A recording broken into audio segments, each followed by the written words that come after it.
Kinapos ang Gilas Pilipinas Men's Basketball kontra New Zealand All Blacks sa pagbubukas ng second window ng FIBA World Cup Asian Qualifiers kagabi sa Mall of Asia Arena sa Pasay. Ang kabuuan ng balitang yan sa ulat ni teammate Jamaica Bayaka. Bigong makuha ng Gilas Pilipinas ang kanilang ikatlong sunod na panalo sa Group A ng FIBA World Cup Asian Qualifiers matapos talunin ng New Zealand sa isang dikit na laban sa Window 2, 69-66 dito sa Mall of Asia Arena.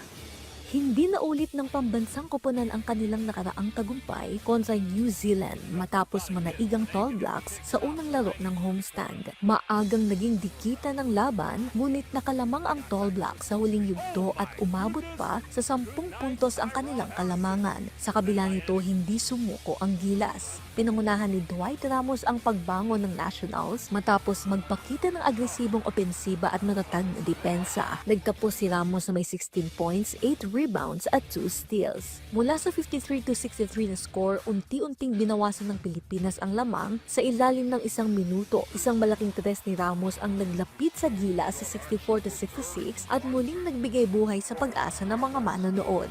Ngunit isang mahalagang basket ni Yanni Wedsel ang nagpalawak ng kanilang kalamangan habang isang free throw ni Ruben Terangi ang tuluyang nagpaselyo sa panalo ng Tall Blacks. Sinubukan ni Ramos ang isang half-court buzzer beater, ngunit hindi ito pumasok at tuluyan ng naubos ang oras.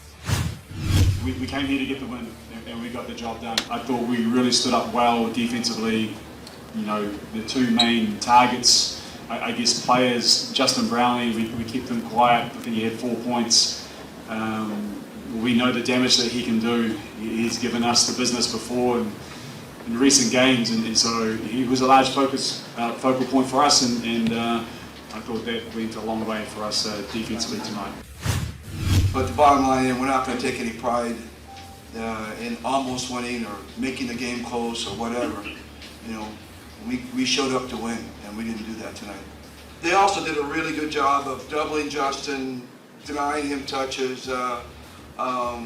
People are going to point at the game and say he only had 4 points, but you know that was strictly through the game planning of New Zealand, and we needed other guys to step up. CJ did, and Dwight did, but when it came down to big plays, making a big shot, we weren't able to do that. Malaki ang nawalang produksyon para sa Gilas mula kay Justin Brownlee. Matapos mag-average ng 21 points sa unang window, napigilan siya ng matinding depensa at double team ng New Zealand. Nagtapos si Brownlee ng may 4 na puntos lamang sa 2 of 9 shooting. Nagbigay naman ng suporta si CJ Perez na may 15 points, 3 rebounds at 3 assists. Habang nagpakita rin ng impresibong performance si Juan Gomez del Llano sa kanyang pagbabalik national team. Kailangan mag-move on for next game, kailangan mag-focus, kailangan mag-move forward para sa Australia. So, ayun, makakalungkot na hindi nanalo, but may chance kami gumawa.